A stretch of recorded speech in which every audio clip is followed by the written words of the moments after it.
Azerbaijan government silent, while people strongly condemn Israeli atrocities against Palestinians. Whereas large numbers of Muslims across the world have reacted to the brutal Israeli attacks on Palestinian residents in Al-Quds, Jerusalem, as well as bloody airstrikes on Gaza, Azerbaijan government has remained silent just against its people's feeling of solidarity with the Palestinians, and even worse, some media and political reports say it bans comments on the Palestinian developments. Hamid Hamidov, an Azerbaijani journalist and blogger in his Telegram channel wrote, "Many of our people are banned from commenting on the foreign policy, especially on the Israeli-Palestinian dispute." This issue has unexpectedly become a dispute between the government and society. Local social media platforms are flooded with messages of popular support for Palestine. The vast majority of Muslim Azerbaijanis consider the Palestinians as their religious brothers. In recent years, the Azerbaijani government has taken the Israeli regime as one of its regional allies and, despite all domestic criticism, strengthened its relations with Tel Aviv. Tel Aviv openly supported Baku in the Second Nagorno-Karabakh War and played a role in last year's war as one of the main suppliers of weapons to the country, including Harop drones.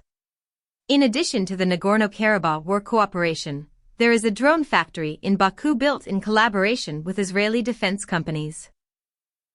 On the other hand, since the early 1990s, the main factor determining the attitude towards foreign countries in the Azerbaijani society is the view to the Nagorno-Karabakh conflict. The slogan "The friend of my enemy is my enemy" reflects the opinion of majority of the Azerbaijanis on the foreign countries.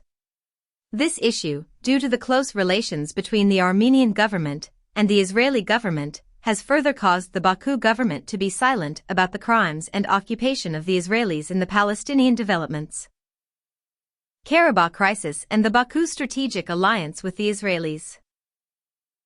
As it was mentioned, the dispute with Armenia over Karabakh region has been shaping the Azerbaijani foreign policy in the past 3 decades. According to the Stockholm International Peace Research Institute, it is estimated that 60% of the weaponry purchased by Azerbaijani government came from the Israeli regime.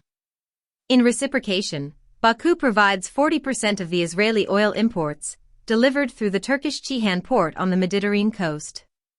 While the Israeli regime is close to Azerbaijan only to achieve its economic, and especially geopolitical interests in opposition to Iran, and competition with Russia and Turkey, the government of President Ilham Aliyev has been building close ties with Tel Aviv driven by the Israeli arms sales to Baku, ignorant of the detriments this important factor can carry to the national Azerbaijani interests. Such factors as the Azerbaijani internal unity, the determination to retake the occupied territories from Armenia, stronger Azerbaijani military forces, Armenian internal crises, the suitable international conditions, and Russian passiveness have been crucial in the Baku victory over Yerevan, and thus there is no reason for Aliyev to pay ransom to the criminal Israeli regime. Otherwise, Azerbaijan can be seen to gaps between the pro-Palestinian people and the pro-Israeli government. Double challenge. What makes things worse for Baku is the way Turkey reacted to the Palestinian developments in the recent days. While the Azerbaijani and Turkish governments signaled bilateral strategic relations through their substantial military cooperation in Karabakh War, their stances separated in the past few days. Following the Israeli attacks on the Palestinians in Al-Quds, Jerusalem, and the Holy Al-Aqsa Mosque, the Turkish President Recep Tayyip Erdogan immediately voiced backing to the Palestinians. Erdogan, who has shown a tendency to de-escalate tensions with the Israeli regime in recent months, said with a sharp tone, "We condemn the heinous Israeli attacks on our first Qibla al-Masjid al-Aqsa, which unfortunately takes place every month of Ramadan.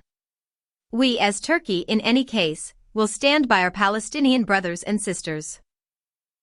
A couple of days later, Erdogan tweeted, "I asked the whole world, topped by the Muslim countries, to resolutely stand in the face of the Israeli violations against Al-Aqsa Mosque, Al-Quds, and the Palestinians." After this call, Ankara's demand is that Baku approve of the Turkish leadership in the Muslim developments under Erdogan.